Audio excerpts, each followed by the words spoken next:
Welcome to Mastering Basic Wedding Photography. My name is Amy Renfrey. I'm a digital photographer and digital photography teacher and author.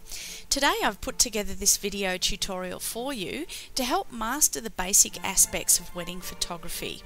Now, the most common problems we face at weddings are not enough light in the church or reception. This is a big one that a lot of people have problems with, and I'm going to give you some tips today just to show you how you can overcome this. Another problem we get is often blurry people type shots or blurry portraits, and that is also because of lack of light, often.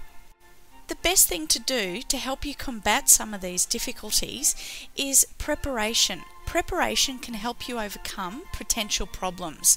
One of the ways to do that is to get familiar with the venue first so you know how much light you have to work with.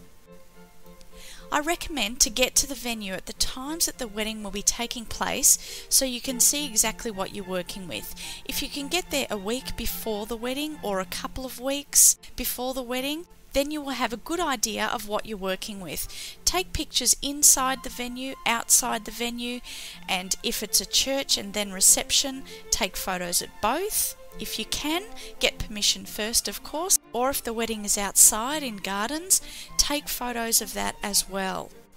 Now, take careful note of the time of day and have a look at the settings that the camera is actually telling you. It's very important to note down, when you are taking these practice shots of the venue, exactly what the shutter speed and the aperture is telling you. Let's say, for example, you know that the bride and groom will be standing under a tree, and you take a couple of photos and you see that it's too dark, and those photos might be at an aperture of, say, f11 and a shutter speed of 1,000th of a second. You know that that's too dark, so you either may want to slow down your shutter speed or increase your aperture. You may want to take your aperture to, say, f8 and keep the shutter speed the same. Whatever you decide to do, make sure that you get the right light. Another thing about overcoming light problems is that you can really only work with the camera that you have. If you have a digital SLR, well, that's fantastic, but if you don't, you just need to work with what you have. If you do have a point and shoot digital camera, then understand that you can't always produce top-notch, top-quality professional photos with the point and shoot. It doesn't mean to say you can't take good photos, but the professional quality may not always be there. So just remember, work with your camera. If your camera does allow it, say you have an SLR for example, and you don't have a flash or you don't have an adequate flash for lighting, then you can hire an external flash for the extra lighting that you need. What you can also do, if you want to increase the light and you find that your lens is not quite enough, you can add an extra lens to compensate for this, or you can add the extra lens to compensate for not being able to get close enough. That is a common problem, unfortunately, not being able to get close enough. You may not always be able to get as close as you like due to physical restrictions. If possible, get a good zoom lens so that you can get a closer angle without having to physically walk in. And sometimes it's just not practical to walk in close to the bride and groom. And you'll be amazed that if you do get this extra lens, how much you will actually need it during the wedding. Now, another type of zoom lens that can be extremely useful is the telephoto lens.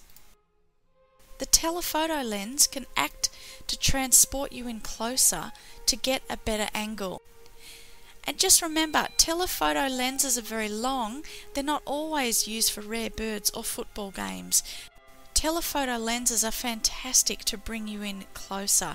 This is a basic explanation, of course. There's a lot more things that you can know about telephoto lenses. Successful wedding photography means being able to capture the moment really well.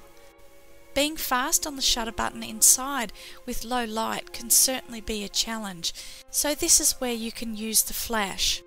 Now, people's tolerance to the flash will change over the course of the night. Most wedding guests will expect that the flash will be going off in low lights, and this is when flash will become accepted. Now there's a couple of different styles of photos that you can take of the bride. The first is called the formal style. The formal style is really a standard way to take a photo of her.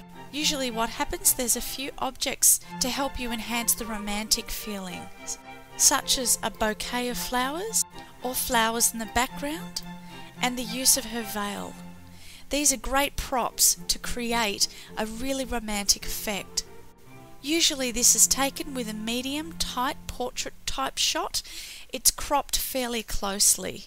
The second style is the classical style, and this shot involves a romantic background of some description, say for example the church in the background, or perhaps wedding cars in the background, or something to that effect. This style involves a wider angle, allowing for the emphasis to be on her bridal outfit, such as the wedding dress and flowers in the front. There's also the romantic and intimate style.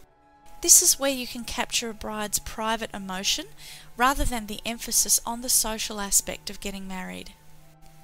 It's often a candid shot. It doesn't always have to be, but some of these shots are predominantly candid.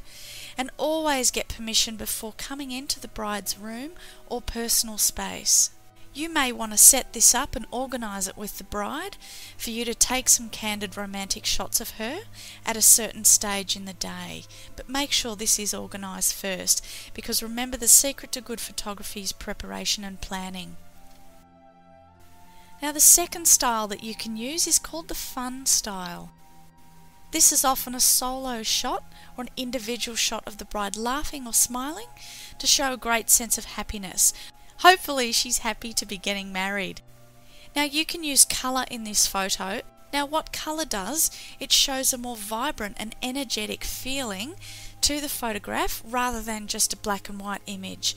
Black and whites are beautiful, of course, and I recommend to do this in all your wedding photography. It enhances a feeling of timelessness. Black and white images of wedding shots are very classy indeed. And don't forget the groom. When I went to a wedding a couple of years ago, a gentleman I met there said, "Blokes are just the accessories." And I thought that was really sad. So don't forget to take as much shots of the groom as you can. You can take shots of all the trimmings that a groom wears, such as a close-up of his wedding ring, or you may want to take a close-up shot of his face, maybe a tightly cropped portrait shot. You can also take other things, such as the flower in his suit if he's wearing one, or perhaps a portion of his tie. Or you may want to take a fun style shot with a tightly cropped picture of his smiling face. The key to successful wedding photography is knowing when the memorable moments are. Remember that these are distinct moments that a bride and groom will experience at their wedding. The important thing is to know what they are and to know when they are. Some of these shots will be of the bride arriving, the exchanging of the vows, signing of the marriage papers, the first dance, the cutting of the cake. It may be speeches, throwing the bouquet, or perhaps leaving the church. Another thing to remember is make sure you know who the parents are of the bride and groom, and make sure they are the right parents. For example, make sure that the parents of the bride are actually the parents of the bride and not the parents of the groom. You can also take some great sensational photos of the guests and of the bridal party. Obvious shots such as this one of the bridesmaids are always an expected photo that you take at weddings, but also look out for some less obvious things as well. As far as photos of the guests go, just make sure that you tee it up with the bride and groom first, who they want photos of specifically. The bride and groom may definitely want you to take some shots like this. Now, if you're unsure of who the guests are and the relationship they have with the bride and groom, look out for relationships. Now, what I mean is, look at how people are relating and listen to what's been said at the tables. For example, you may want to listen in or politely eavesdrop and preempt conversations and jokes, etc. And always be there ready to take a great photo. You never know when you can take a really good shot. Thank you for watching Mastering Basic Wedding Photography. This information was taken from my ebook 5 Most Popular Scenarios in Digital Photography. So for more information, just click on the link below the video. Thank you and have a great day and happy shooting!